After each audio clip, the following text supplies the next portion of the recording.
June 1944. In Berlin, champagne corks pop as officers of the Wehrmacht toast the latest reports from the Western Front. The Allies have finally landed in France.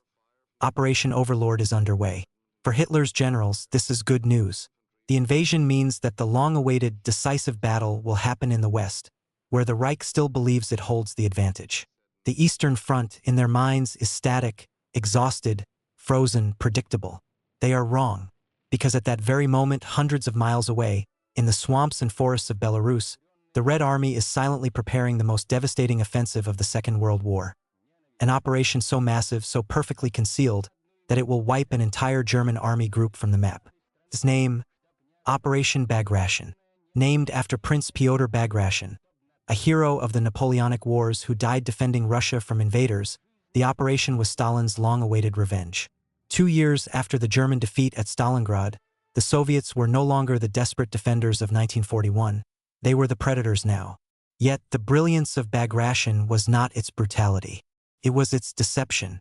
By mid-June 1944, the Red Army had amassed more than 2.3 million men, 5,800 tanks, 36,000 artillery pieces, and 7,000 aircraft across a 200-kilometer front, without the Germans realizing it. Through a masterclass in camouflage, false radio traffic, and decoy troop movements, what Soviet planners called maskirovka, the Germans were convinced the main Soviet blow would fall further south, near Ukraine. Instead, the hammer was being forged in Belarus. Marshal Georgy Zhukov later wrote, "Our goal was to make the enemy blind and deaf. If he could not see or hear us coming, he could not react in time." In Berlin, Hitler's staff had their own illusions. Convinced that the main danger lay in Normandy, the Führer pulled critical panzer divisions westward. What remained in the east, the once mighty Army Group Center, was a skeleton of its former self. About 850,000 men, stretched thin, undersupplied, dug into trenches that would soon become their graves. What followed, starting on June 22, 1944, the third anniversary of Germany's invasion of the Soviet Union, was not merely a battle. It was retribution written in artillery fire. For months, Stalin's general staff had argued over timing. Should the main offensive coincide with the Western Allies' push from France, or precede it? Zhukov and Vasilevsky persuaded Stalin that striking in June would serve both military and political aims. Destroy the German center, liberate Belarus, and show Churchill and Roosevelt who truly carried the war's burden. Bagration would involve 4 Soviet fronts: 1st Baltic, 1st, 2nd, and 3rd Belarusian, commanded by a deadly quartet of marshals: Zhukov, Rokossovsky, Cherniakovsky, and Bagration. Their coordination required precision unheard of in the chaos of war. Rokossovsky's role was the most daring. His 1st Belarusian front faced heavily fortified positions around Bobruisk, defended by the German Ninth Army. Stalin initially demanded a single-axis assault. Rokossovsky disagreed, proposing a double-pincer attack. When Stalin asked which option he would stake his reputation on, Rokossovsky replied quietly, "I insist on both, Comrade Stalin." The dictator stared at him for a long moment, then smiled. "You are a stubborn Pole. Very well, carry out both." Behind these brief exchanges lay months of logistical genius. Soviet engineers built thousands of kilometers of railways and pontoon bridges through swamps that had swallowed whole armies during the previous campaigns. Supply depots were camouflaged under forests. Artillery batteries disguised as haystacks.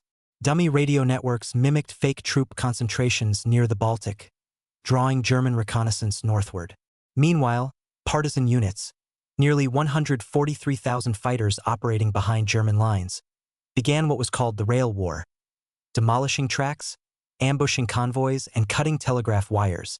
Their coordinated sabotage on June 19 alone destroyed more than 10,000 rail sections, paralyzing German movement just days before the Soviet assault.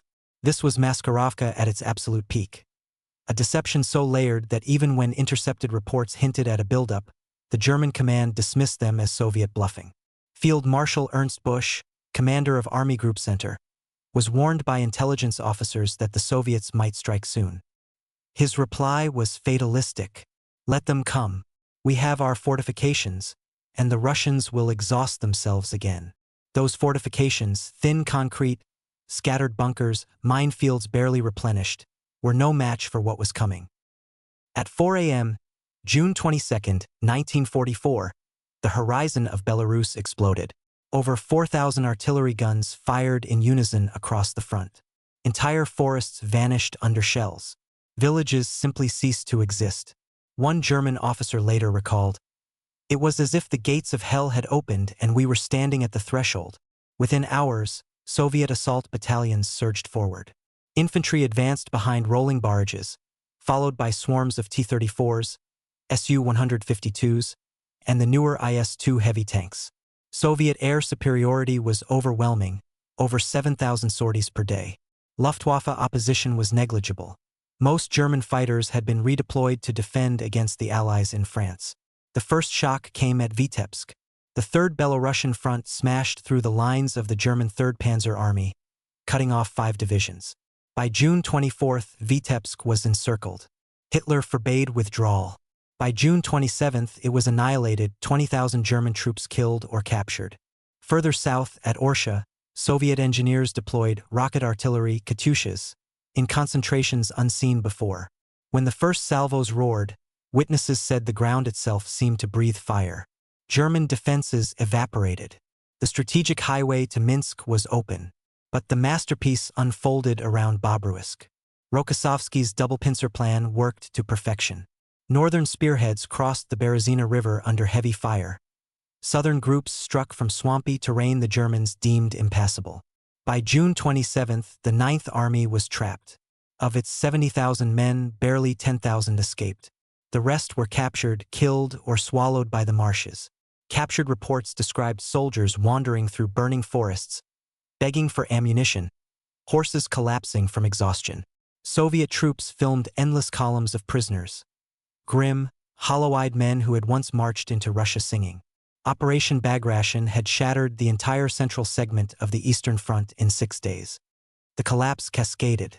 As the Soviet advance deepened, communication among German corps disintegrated. Bridges blown by retreating units trapped others behind them.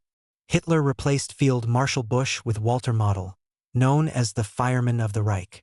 But even Model could not extinguish this inferno. By early July, Soviet spearheads converged on Minsk. The city, once the proud headquarters of Army Group Center, became its tomb. On July 3, Minsk fell.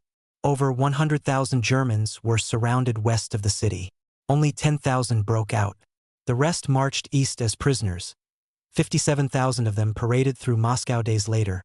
A grim spectacle Stalin called the Parade of the Vanquished. Film reels from that day show endless columns of captured officers trudging through Red Square, silent, heads down, as Soviet citizens watched in disbelief. It was psychological warfare broadcast to the world.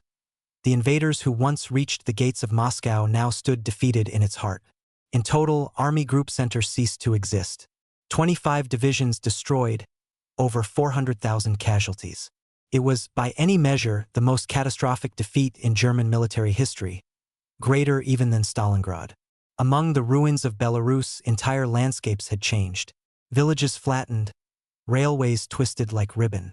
Soviet medics struggled to keep up. Partisan fighters emerged from forests to join regular units. "We buried comrades with the same shovels we used to dig trenches," one veteran later recalled. As the front surged west, Stalin's political machine shifted gears. Radio Moscow announced the liberation of Belarus. Pravda headlines screamed of revenge achieved. But behind the triumph lay exhaustion. Soviet losses, though far lighter than German, still exceeded 180,000 killed and nearly 600,000 wounded. The Red Army was bleeding toward victory. By mid-July, Soviet forces had advanced over 600 kilometers in less than a month, a pace unmatched on any front of the war. The Red Army had liberated Minsk, Vilnius, and much of Poland's eastern frontier. The once dreaded Wehrmacht was in full retreat. Western observers were stunned. British intelligence admitted privately that Bagration had fundamentally altered the strategic balance in Europe. The Wehrmacht was now fighting for survival on both fronts. For Stalin, the success was double-edged glory. Militarily, it opened the road to Warsaw and eventually Berlin. Politically, it sent a message to Roosevelt and Churchill. The Soviet Union was not just an ally, it was the decisive force shaping post-war Europe. As Soviet troops entered Polish territory, tensions with the Western allies deepened. The uprising in Warsaw, launched in August 1944, unfolded while Soviet forces halted nearby, officially to resupply, unofficially to let the Germans crush the Polish Home Army. The seeds of the Cold War were being sown amid the ashes of victory. Still, among Soviet soldiers, there was little thought of geopolitics. Most simply wanted the war to end. In a diary entry from July 22, one tank commander wrote, "We no longer count the days by dates, but by towns. Each morning we wake up closer to Germany." For the German army, those mornings were nightmares. Retreating columns were strafed by Soviet aircraft, bridges destroyed before they could cross. Survivors spoke of chaos. No front, only flight. When the guns finally fell silent over Belarus, Europe had changed forever. Operation Bagration had annihilated Hitler's Central Front, paving the way for the Soviet advance to Berlin and sealing Germany's fate. Yet, in the West, it remains overshadowed by D-Day. The reasons are simple: geography, propaganda, and politics. Western audiences celebrated Normandy as the turning point because their own soldiers fought there. But on the Eastern Front, the true decisive blow had already been struck. Even Eisenhower later admitted privately that Bagration broke the back of the German army. The human cost defies imagination. Over 700,000 Germans and nearly 800,000 Soviets were killed, wounded, or missing. Towns like Orsha and Vitebsk were reduced to ash. In Belarus alone, more than 2 million people were dead by war's end, 1 in every 4. Today, the name Bagration survives mostly in textbooks and memorials, yet its legacy lives in every post-war border, every uneasy alliance of the Cold War that followed.